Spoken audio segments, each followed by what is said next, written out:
This calculation allowed me to simply make a decision to buy this house sight unseen. And if I pick up 2 doors like these every single month, my budget is to spend around $75,000 cash. 20 years, when I decide to retire or create a nest egg, I'll be doing it off of that.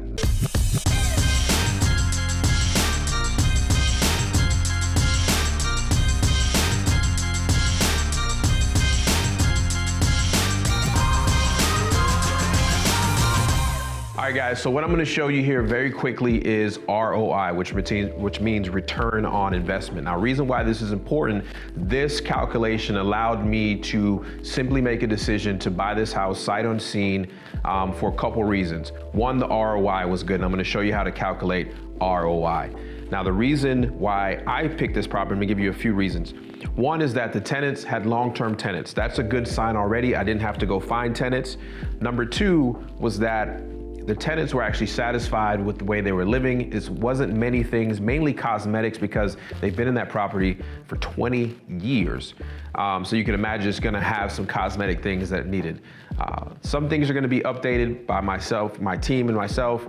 That's easy, we can easily just update some of those things. It's probably gonna cost me anywhere between $3,000, maybe $6,000 to get everything up to speed the way I like it. But right now the tenants are comfortable, other than a few cosmetic things that needs to be done, and they're older, so I'm putting a little bit more care into them than I would into a regular tenant. So here's how it breaks down. You want to find ROI. But before we get into that, there's some simple rules that people that buy investment properties just for their actual investment portfolio like to follow a few guidelines. Now, what I'm talking about, these type of people, your doctors, your dentists, people that have W-2 jobs that need to spend money on rental property in order to reduce their tax liability and also be able to get income coming in from versus money just sitting in the bank.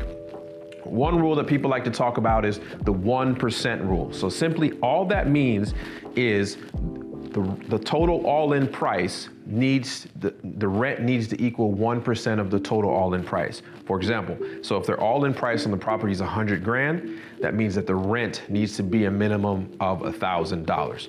Now there's also a 2% rule where some people say that, but I don't know if that's really reasonable at all times. But simply what that would mean is if they're all in for $100,000, then the property needs to rent for $2,000. Now those things are unicorns. They don't really happen that often, but they do happen, especially in the southern states where you get to find properties for way cheaper and then go out and rent these properties. So here's what ROI means. So simply, ROI, you guys know my handwriting is terrible, so deal with it. ROI is gonna equal your income for that property divided by your total investment, right? That's gonna equal ROI, right? So ROI is your income for the property divided by your total investment is gonna give you your rate of return. So I've got an example here of a property that the yearly income is $5,016.84. Now that's including your rents, if you got any laundry on site, whatever that is, divided by the initial income to buy this property was $31,500.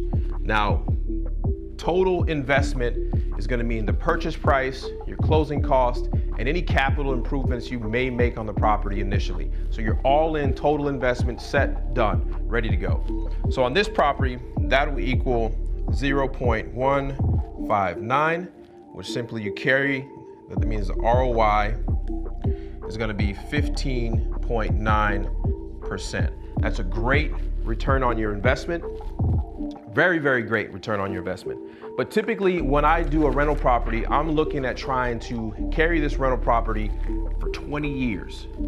So there's a simple calculators all online. I printed out the sheet for this exact property. I'm gonna give you an example of what this is. So I'm gonna hold it for 20 years, collect rent for 20 years, and then turn around and sell the property. So if we look at year 1, my annual income on that property minus my expenses are gonna be $7,017. So your expenses are gonna include your insurance, your tax, any maintenances that you're gonna have, and these gradually go up between 2 and 3% every year, including the actual rent that you're gonna have for this property. The ROI on that is, for this year, is gonna be simple, and for this property, my all-in price is $38,500. Right? So I'm gonna whip out my calculator and I'm just gonna show you what my year one ROI is.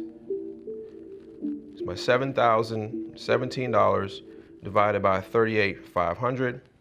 That's gonna give me a 0.1822. Sorry. 0.1822. Move the decimal point twice. That gives me an 18% ROI. Great numbers. I don't really have to think twice about when it comes to that, because if your money's sitting in the bank, you're not getting that at all. So let's look at if I hold this property for 20 years. So basically what happens is my total rental income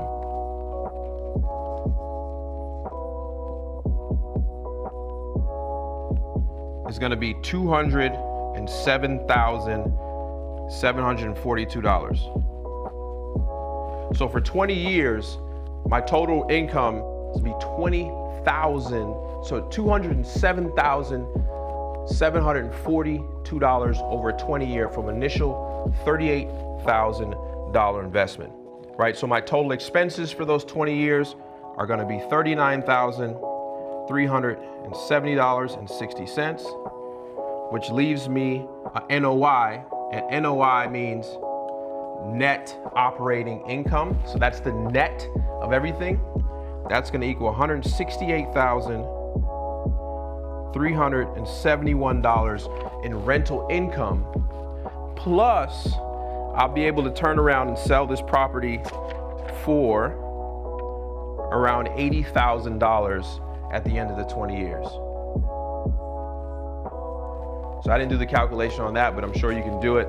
I'll do it real quick to show you what a 20-year, $168,371 plus my $80,000 sell, right? I'm not minusing, obviously, the percentage that it costs to sell, which is like 6%, but $248,000.71 in 20 years. Now, what also is in this calculation that you don't see is a 5% vacancy rate. Rent here is pretty good, and then a 2 to 3% increase on rent, and a 2 to 3% increase on expenses each year. And this is what you're going to break down is $207,000 in income from a property that you only spent $38,000 on is going to produce $207,000 minus all your expenses, around $40,000, going to leave you $168,000 NOI, net operating income.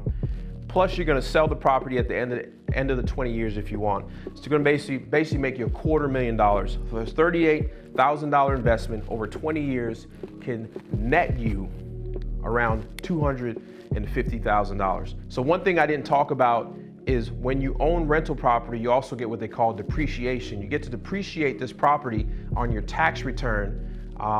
So you also get that included with this $250,000. And that's a whole nother video, whole nother topic, but you're gonna get real cash, $250,000 over 20 years on a $38,000 investment.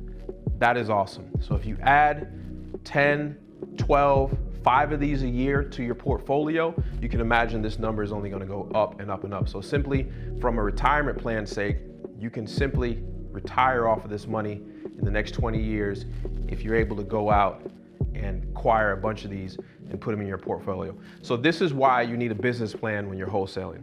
This is why you need to have an idea of what you're gonna do in the future. My plan is to pick up 2 doors every single month that hopefully I can get, return on investment like this for every single one. Is it likely? Probably not every single one, but I'm gonna stay around here around 15%. And if I pick up 2 doors like these every single month, my budget is to spend around $75,000 cash on rental property every single month, whether that's creative or just put out the cash, and be able to add 24 properties this year, 24 doors to my portfolio. And in 20 years, when I decide to retire or create a nest egg, I'll be doing it off of that, not including the actual monthly cash flow. And here's another thing. If you buy this thing with your retirement account, all this money is gonna be tax-free. So in year one, you're gonna put out that $38,000 and you're gonna make this every single year, plus inside of and this could all be tax-free. So if you have a retirement account, a self-directed retirement account, you can do this inside that retirement account as well. And that's a whole nother video. I'll break this down with my guy, Sean McKay, in a later video, but this is why you buy rental property. I hope this has helped. Like, share, send it to anybody you want. Return on investment. See you guys later. Peace.